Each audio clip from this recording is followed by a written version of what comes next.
Hello and welcome to this special radio town hall meeting against corruption by the Progressive Impact Organization for Community Development, PRIMORG. I am Adaobi Obiabomo, the program manager at PRIMORG.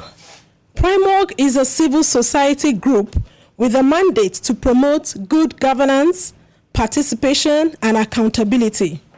The MacArthur Foundation supports this radio town hall meeting against corruption. Today's town hall meeting will feature the winner of the 2017 Integrity Icon Awards, Mrs. Justina Ogumelen. We will also have on the program Austin Aigbe, representing the Executive Director Idayat Hassan of the Center for Democracy and Development, CDD. We'll also speak with Anthony Ani. He is a retired director at the National Youth Service Corps, NYSC. We have Annette Ubong of the FCTA Agricultural Development Project, Abuja. We have Prince Chimaroke Chukwuka. He is a representative of the Accountability Lab Nigeria. Let me introduce the moderator for today's town hall meeting. He is an award-winning writer, media consultant, broadcaster, poet, storyteller, and critic. He is the CEO of Bentastic Media Limited, and he has over 20 years' experience in the industry. Benjamin Ubiri, popularly called Ben 200. We are glad to have you moderate this radio town hall meeting against corruption again. Remember that you can be part of this meeting. Be ready to join us through the phone in the course of the deliberations. You can begin to send your messages to us on 0902 265 6167. 0902 265 6167. That number is for messages only. Let me leave the stage for our able moderator Benjamin Uburi, who will be right in after this timeout. Voices against corruption. Let the people speak. Hello and welcome to PRIMORGs feedback series on corruption. Voices against corruption. And we ask, is integrity lacking in our public service institution? We have people of integrity, but policies don't favor integrity. Policies don't encourage integrity, even in the public sector. People didn't see integrity to be something very key in our society today. But goodwill is something very important that we need to work towards. And the other that we have to come back to the ages, whereby when you see people in the society, before you can celebrate them, they must be people that are highly reputable. But today, the reverse is the case. You can never say integrity is lacking in totality. Generally, integrity is lacking or is falling, I have to say, because of our attitudes. It's because of human selfishness. Because sometimes when we feel that we have everything to ourselves, we do not care about others. And that's bring lack of integrity in our public system. We have some public servants who has integrity and who are ready to go to any length to protect their integrity. There are 4 pillars to fighting corruption in Nigeria, and the number one of them is integrity. Now, you find a lot of people, even in the anti-corruption agencies, that do not have integrity. They just see it as a job. Oh, I'm just a pilot, I'm a doctor. So attitude issues will be taken care of when the issue of integrity is put in place. All right, it's still the Radio Town Hall by PRIMORG, and thank you very much for joining us again. Wherever you're listening in from, and for our online audience, thank you for being a part of the show. Public service in Nigeria and every other part of the world contributes immensely to development and good governance. And the success of a country, in most cases, is tied to its human capital resources, which majorly is comprised of the public service sector. We have Justina Ogumelem, who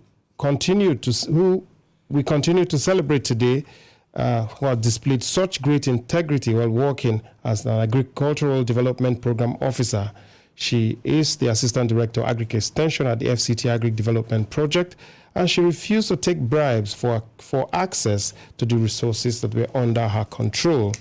Regrettably, Nigerian public sector of today is not perceived to or seen to be taking its rightful and pivotal role in fostering development and good governance in the country.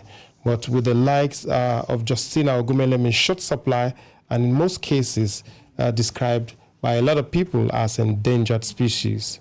It is also a common knowledge that corruption in Nigeria has negatively affected the ability of government to provide essential services in the education, health, water, electricity, and other sectors, particularly in the provision of infrastructural facilities to the citizenry.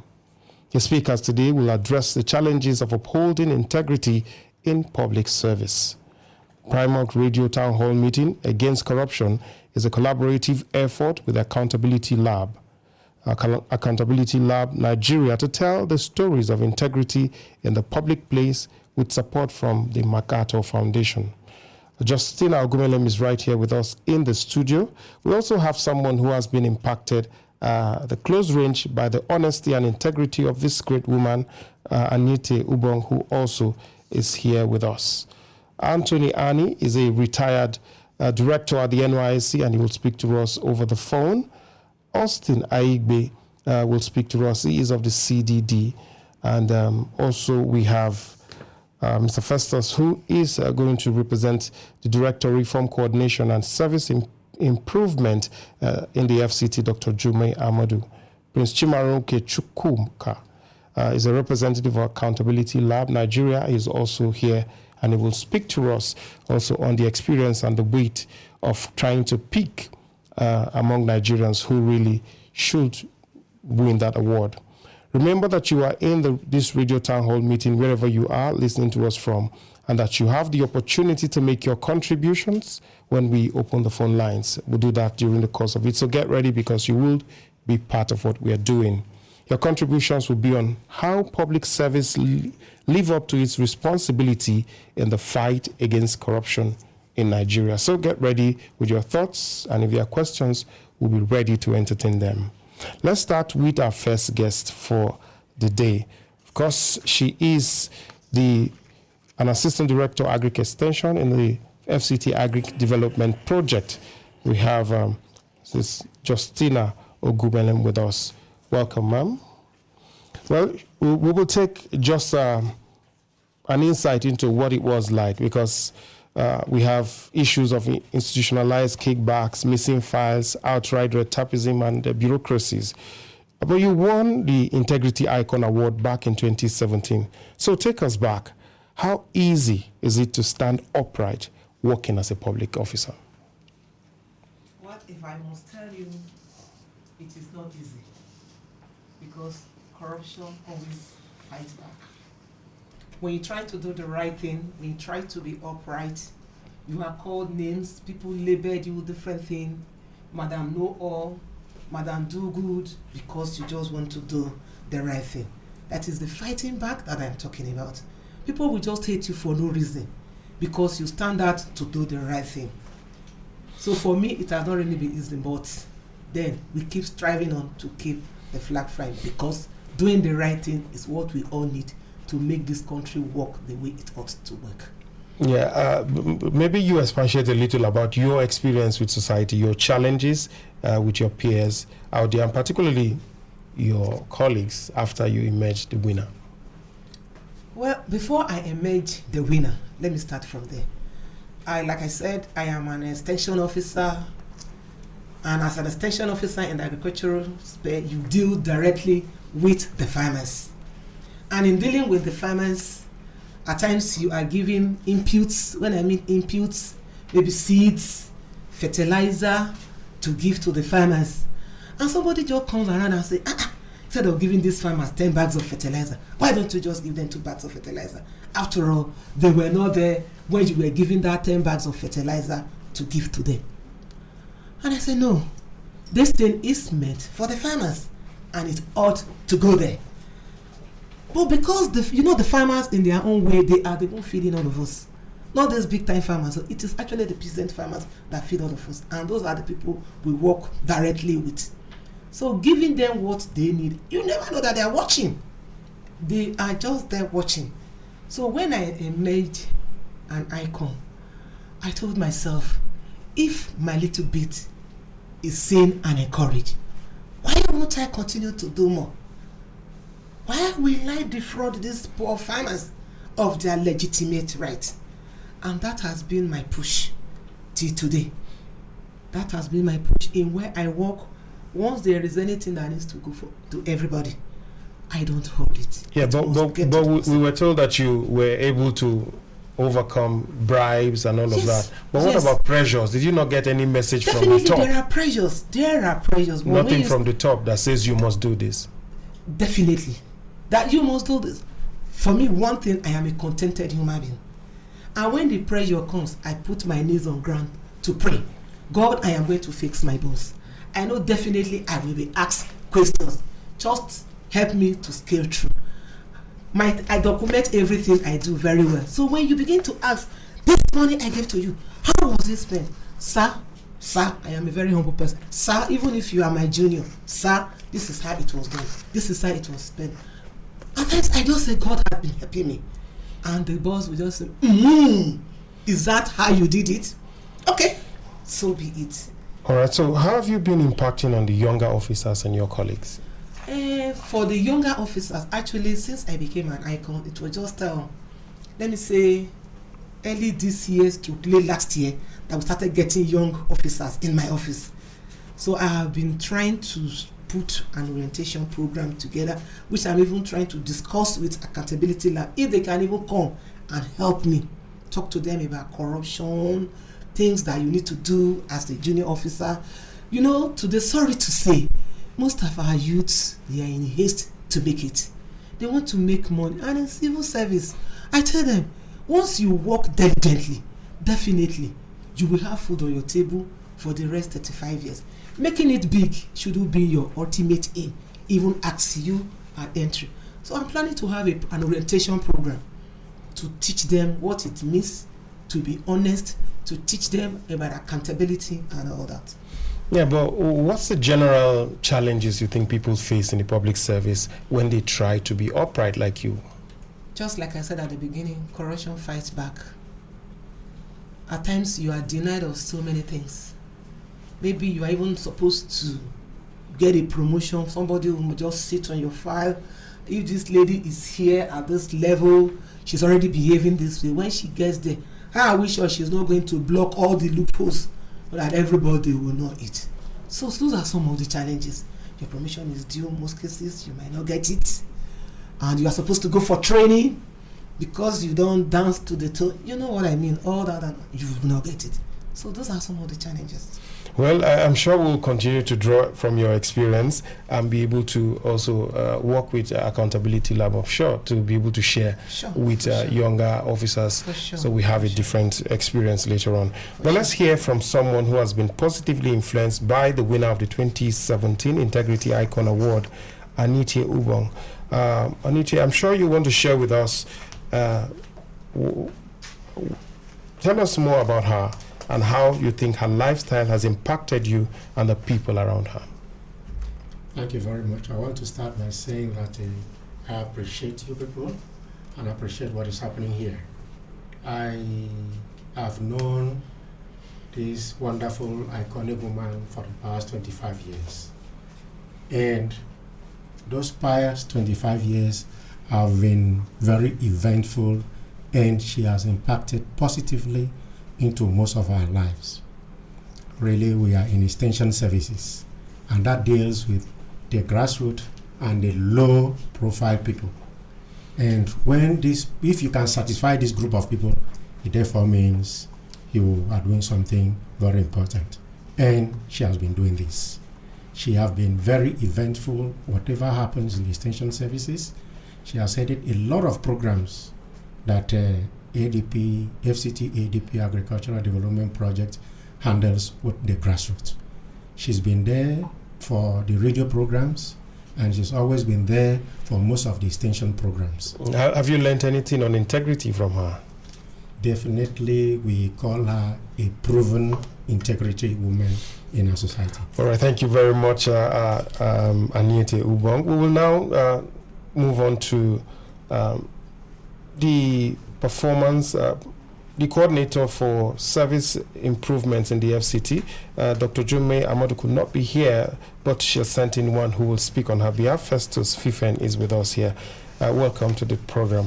Thank you very much. All right, so can you share with us the challenges you think of ensuring service delivery and integrity in the FCT? We know that Madam Jumai has done a lot of work in trying to improve service in the FCT, but there are still challenges. What are they? Thank you again for this opportunity, and I must commend what you're doing, because at the service reform, service coordination department, where Madam Jumai is the one heading, she's working with able-bodied men and women, people like our icon here, to make sure that we bring back, let me use the word carefully now, sanity back into the system. And one of the challenges that we have, and I don't think it's all just peculiar to that department alone, is as a nation, our value system is faulty. The value we place on money, material wealth, and some of these things that we use for self-aggrandizement is making it difficult for you to tell somebody to do the right thing, because there is this belief every time that it is my turn, let me do it now. And I'll give you this very small illustration. Somebody said, your father was there, he was a director, he was a commissioner, he was a minister, and because of the money he had access to, he was able to give me some money, that is the son now, buying a very big car. And now my father is there, you are telling me to preach one Nigeria and preach integrity. It will not work. If you have been able to drive that big car, I think I'm also entitled to driving the big car. So what we'll do is that after my father's tenure, let's begin to preach this new Nigeria. And the next person that will come, we also take that thing up. You can't change it in my time, because people before me, this is how they have been able to display affluence, they have been able to display money. You don't want to change Nigeria now. So the challenges mainly is because if we can change our value system, like this icon now that came here, I'm meeting her for the first time, though I've read about her. She is not coming here with a G-Wagon or a Rolls Royce or whatever, but she's valued because of the things that she stands for. So if we can see ourselves, if we can look at our value system and see what we will bring out by just going to work and doing your bit to make life easy for everybody, I think we'll come out really better. Yeah, despite the successes, people, you just mentioned that she came in without a G-Wagon, I mean, probably without a car, but she's done well to save government. Is there any kind of reward system in place to say for doing good, for being honest, for being dedicated? Is there any reward system in the FCT? Yes, there is. There are so many, but if you look at it, we have Servicom. Servicom is supposed to be something that would also do something like this, like rewarding and acknowledging people that are champions, that have stood out in their own areas of either professional work or office work or whatever. But we have a new department, and in the coming days, when I mean in the coming days, not very far from now, you'll be seeing things that will be rolling out, because the department actually is about reform coordination and service improvement. So if you have contributed in any way to make sure that service delivery is better, definitely you will be rewarded, because if we spend so much money rewarding people that promote values that are negative in quotes now, we should be able to do more to promote those that are bringing out our good value. So definitely something is in the pipeline, but I wouldn't be the one unveiling it here. Well, we will follow you through to be sure that we know what's happening and to get exactly how people get rewarded. But thank you very much, Mr. Festus, for coming through. Well, let's move now to Mr. Anthony Ani, who is a retired director at the NYSC. Mr. Ani is a respectable former public servant who now lives in Enugu, from where he has joined us over the phone. Welcome to the program, Mr. Anthony. Hello. Yeah, welcome to the program, sir. Thank you. All right. The civil service is filled with a lot of things, particularly age falsification and affidavit adjustments. I know that if you are not straightforward, you will have still been in the service like about 70 years, still claiming 40. But what do you think public servants fear retirement? Well, it is normal that every human being who has a source of living And when it's getting to a point when that source of living is going to end, there is agitation.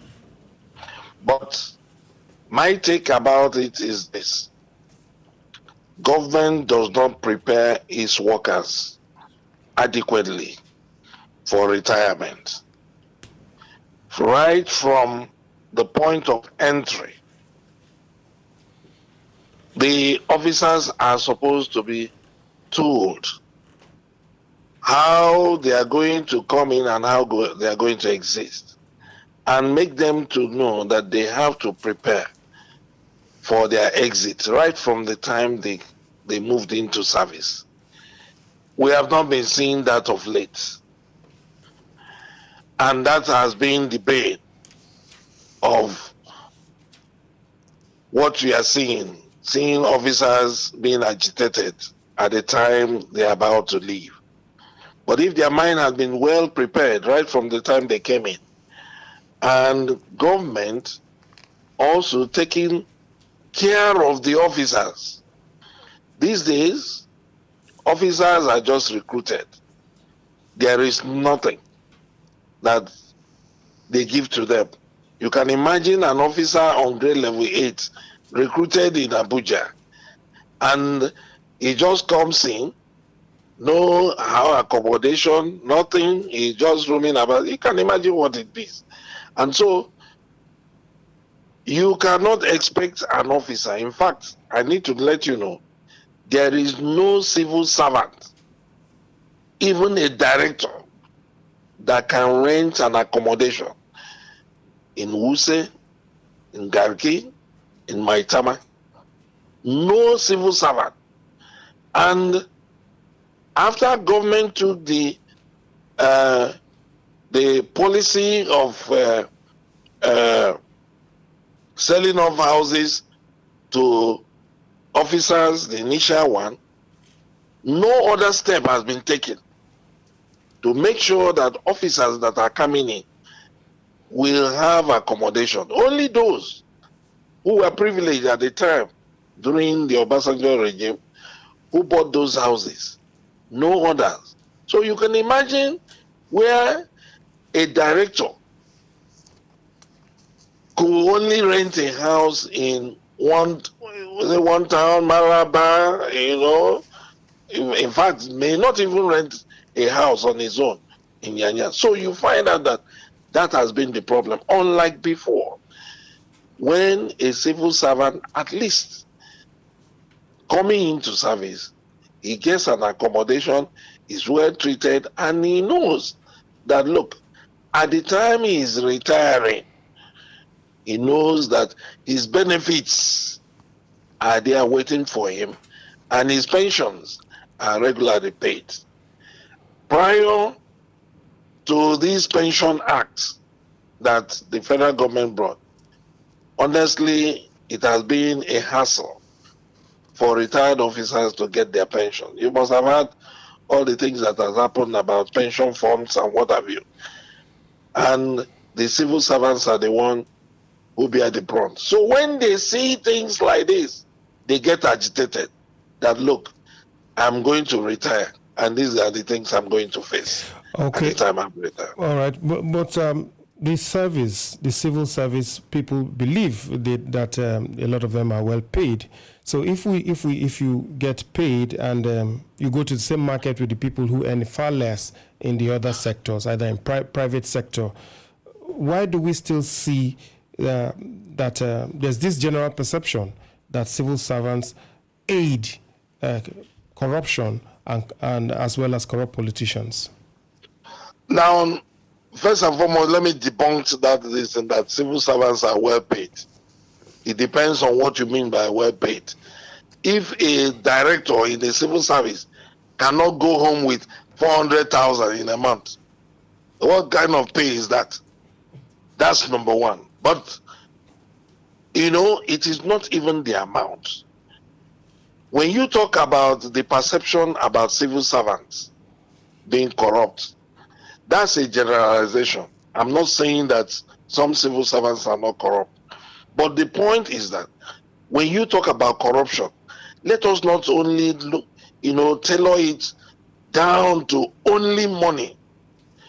Now, when rules are not kept, you have the public service rule, you have the financial regulation, you ask yourself, are they being kept?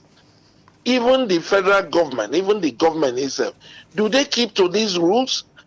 You will see that the rule says when you are 30 or when you have 60 or you have put in 35, you retire. Then you are seeing somebody who is staying beyond, and government is saying they're extending the person's stay. No. What it means is that government has violated that rule and gives the impression that rules can be disobeyed and anything can happen, and that's it. But if these rules are really maintained, you find out that we will not be having the issue of corruption. If you go to any organization, you have the financial regulation. You ask yourself, are these rules being kept?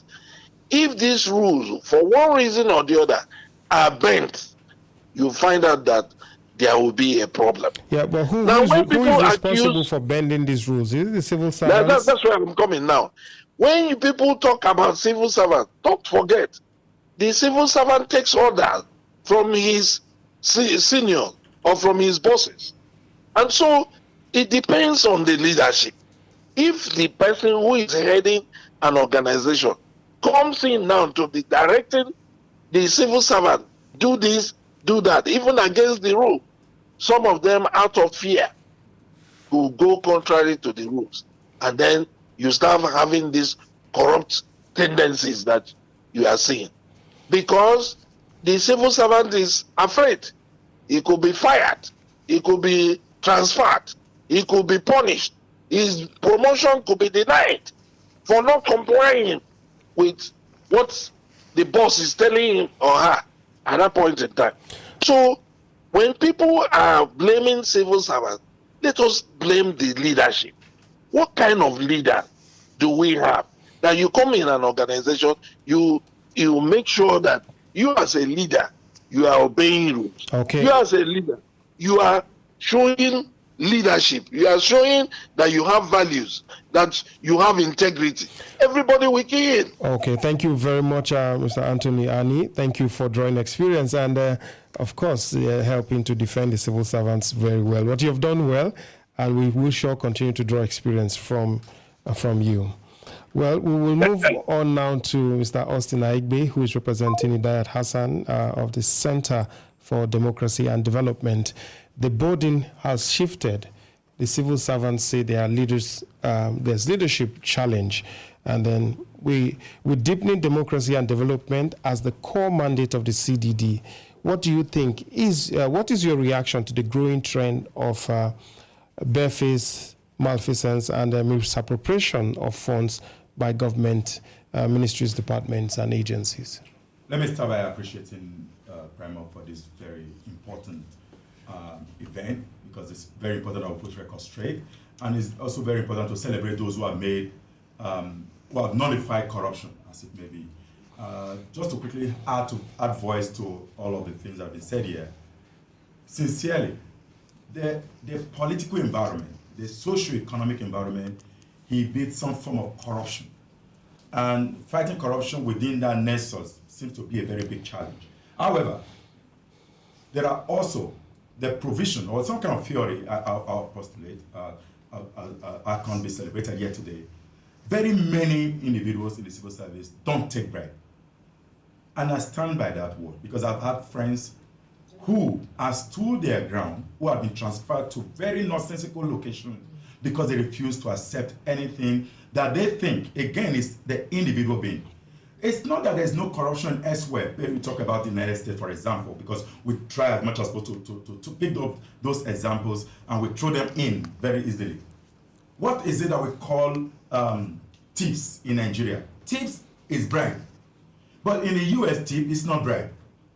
So sometimes we are going to think about when you have done some very good thing, somebody like to appreciate you, say no. That is a tip.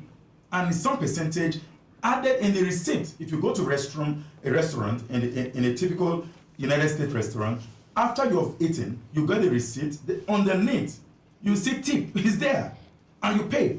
Are you saying we should allow for tips in Nigeria? Sometimes we're being to think, again, is the definition of what you call corruption. So the question I'm saying, is it wrong? You have done something for me, very good, and I give you something. And you say, no, it's tip, I don't want to collect it. Again, it's also not true that because you are not corrupt, you can't ride good cars. It's also not true. It's also not true that because you're not corrupt, you cannot live in a decent location. It's not true. It again falls back to your planning. The reason why people are really corrupt is because of their children not unborn. Because they want to create an Eldorado for someone 20 years from now who should be able to fend for his or herself, who should develop his or herself, who should educate his or herself. You are planning ahead of them. And I tell you sincerely, those who are corrupt, go check records. When they leave the corrupt aliens, they become poor very just now. And it's clear. And those who are not corrupt, when they live within the status of their income, they stay there and they become rich in a few years. It's a fact that people know. I can begin to quote names, but again, this is not a platform for quoting names. People who have been in the House of Reps, in the Senate, in 1999, go and check them. When they left the House of Reps or the Senate in 2003, go and check them. Most of them are not checking. So what happened to them? They live above their means in a quest to maintain some kind of environment that is inferior. So the essence of what we're talking about is corruption must be dealt with. However, the person needs to come in very quickly. Well, let's find out what CDD is doing against the numerous challenges facing public administration in Nigeria and how we can make the best use of our public service in the fight against corruption in Nigeria. So okay, just like PRIMORGs is being supported by MacArthur, so we also got funding from MacArthur to support state institutions, particularly the EFCC, the ICPC, and co, to support their internal mechanism, their operation, their work in terms of delivering the best option for the fight against corruption. Sometimes people used to say that corruption is happening in Nigeria seems to be like media war. It may be true, it may also be false. At what point, what kind of capacity does those fighters of corruption have? For example, let's stay with EFCC for a while. What intelligence capacity does those individuals who should investigate corruption, what kind of capacity do they have? If they have low capacity, there's a tendency to go on the media and to bring up a media hype. What happened elsewhere is for investigation to be conducted appropriately, so when you pin this individual down, it will have no choice, either go for plea bargaining as we have it elsewhere. But here, we prosecute ahead before the actual prosecution.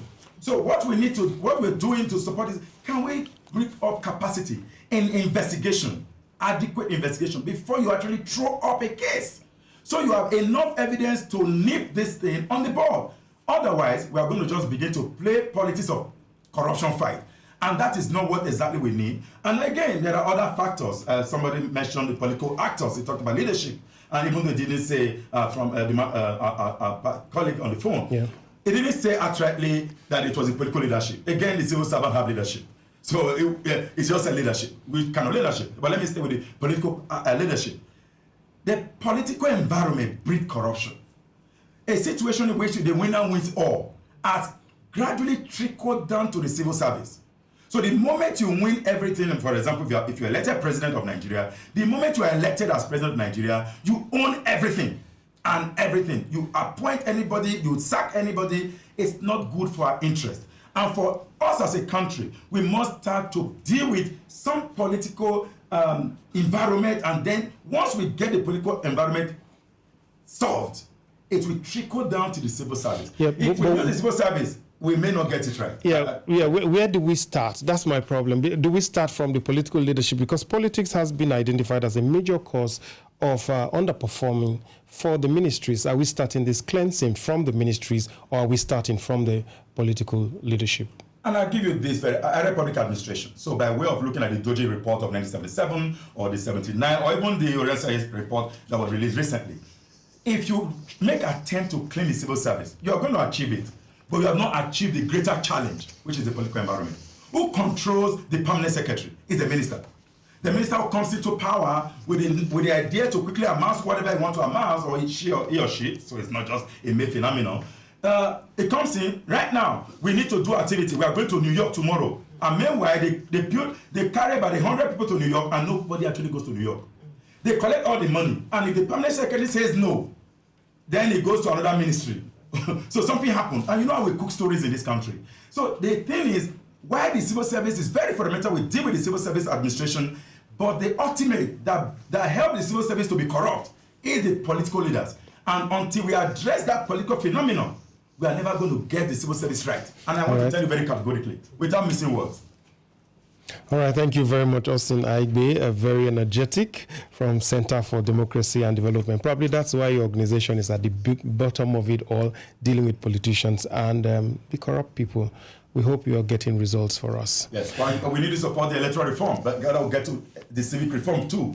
All right, but let's take a few calls. Up next will be from the Accountability Lab, Prince Chimaroke. But before he comes up, you can join via telephone on 0818 427 0265. 0818 427 0265. You can also call in via 0818 427 0287. 0818 427 0287. I will expecting you to call in. Remember, you're talking about how we can use the civil service to overcome the challenges of corruption. We have someone on the line. Hello. Good afternoon, Ben 200. Welcome. It's still morning here. Yeah. Ahmadu from your mobile is my name. Welcome. As I speak to you, Ben, I'm a civil servant myself. Okay? Yes. And I can also tell you authoritatively that civil service is very, very corrupt, especially the civil service environment.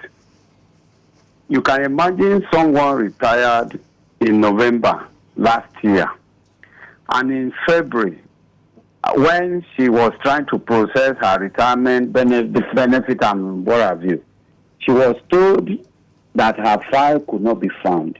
Her name is not even among the staff of that agency.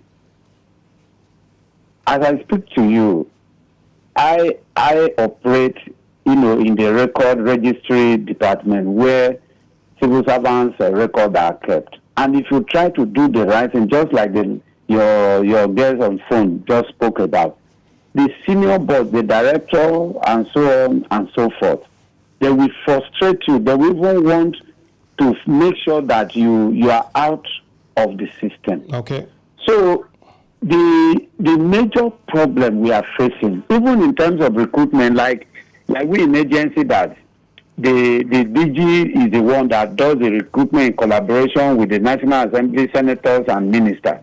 Federal government should try as much as possible to make sure that a minister does not control most of these things. Like where a situation where a PAMSEC could go and give, somebody will wake up and give bribe to head of civil service for him or her to become a PAMSEC. We know what happened in the last one. Well, so I think these are one of our major problems today in civil service. If we really want to clean the system, the appointment of a minister should be well spelled. Okay. And the minister should not be a doctor and you don't go and give him or her a minister of science and tech. Okay, thank you very much for your advice. I'm sure our leaders are listening, but we have others waiting to call in. So thank you for your call, sir. Hello. Hello, Mr. Ben. Good morning. Good morning. Welcome. Thank you. Happy to hear your voice again after you left Nigeria Info. Go ahead. Thank you. My name is Mazi Okoro. Thank you, sir. Talking about the civil service or civil servant anyway, the corruption that is there is too much.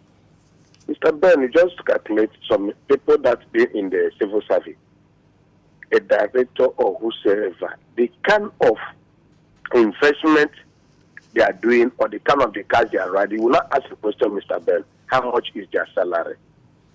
Just do plus and minus. You understand?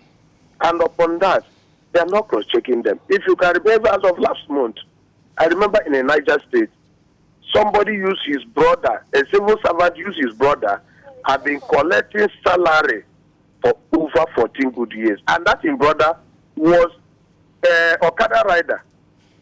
Under the promotion, even to the extent of level 14, and he has been collecting somebody's salary in a civil. I mean, it's very alarming. That is, if any government or even ICPC or whatever to start cross-checking these people, I believe all these things, because you will not see them become a behavioral cars, even the big houses they are building, you will not cross-check. How much is these people's salary? You understand? So, thank you. All right, thank you very much for your call. We appreciate you, Mazi. We'll take one more or two more, and then we'll be done. Hello? Hello, good morning. Hello? Good morning, welcome. Good morning, sir. Thank you for calling. Yes, sir, the Oracle himself, SF Ben Jamin Obiri. My name is Adelibide Isaac Taiwo, calling from Peggy Community in Kuje Area Council. You're welcome. Thank you very much, sir. The civil service can be corrupt-free if there is proper supervision of the activity of every officer, from the clerical staff to the permanent secretary. The political appointees of the president, of course, maybe serve as checks to the permanent secretary. But if only there is sincerity on the part of the civil servants themselves and government itself, I'm using this platform to encourage residents and civil society groups to explore the Freedom of Information Act to get necessary documents or clarification on government transactions. This has helped in my community. As the chairman of Peggy Community Development Association, there is a breakthrough through the Freedom of Information Act. We invoke the Freedom of Information Act, and the Minister of the FCTA graciously granted that, and there are mind-boggling revelations of what the bureaucrats, the civil servants, have perpetrated in hindering infrastructural development in Peggy resettlement. Thank God Dr. Jumai Ahmadu, one of a real civil servant. In quality, she's a woman of integrity. But we are sending this message to Nigerians. Nigerians should participate. Nigerians should ask questions, all governments to account, not only the president. You, the civil servant, from the gateman down to the permanent secretary, they should be responsible. Thank you very much for the opportunity. All right, thank you very much for your call. Before we allow Mr. Austin Aigbe to leave, maybe you just share with us, how do you think we can discourage corruption in the public service? I think government have come up with a Servicom, which is not, for me, not a very useful one, because it's not, the provision for speaking truth to power is very poor in this country. When people blow the whistle, what happened to them? There are sufficient evidence that whistleblowers end up being the victim. Until we protect the whistleblower, that when you blow the whistle again, if it's a wrong whistle, you go in for it, so that it's not an open ticket. When people blow whistle, where do they go? We've known that very recently, there's a recent story where a whistleblower has even gone to court, and the whistleblowing led to the recovery of huge amount of money. Up to date, the whistleblower is hiding. Yeah, but what's the way forward? So the way forward is to create, okay, I agree, I think I like that. So we don't keep lamenting, like the book of lamentation. So we need to institute a whistleblower law, not a policy. Because policies are not enforceable when it goes to the constitutional provision. We need a law that will go through the relevant provision of the National Assembly, enacted document, gazetted, signed by the president, and that process becomes. So when I blow the whistle, all of us, including PRIMORG, CDD, when anyone blows the whistle, we rally around the individual and give the person protection. Because what we need is to blow more whistle. We need more whistleblowers in this country. All right, thank you very much, Austin Aigbe. your time. We'll now move to Prince Chimaroke of the Accountability Lab. They've worked hard. They brought out Nigerians. They've rewarded them and told us, look, these people are good.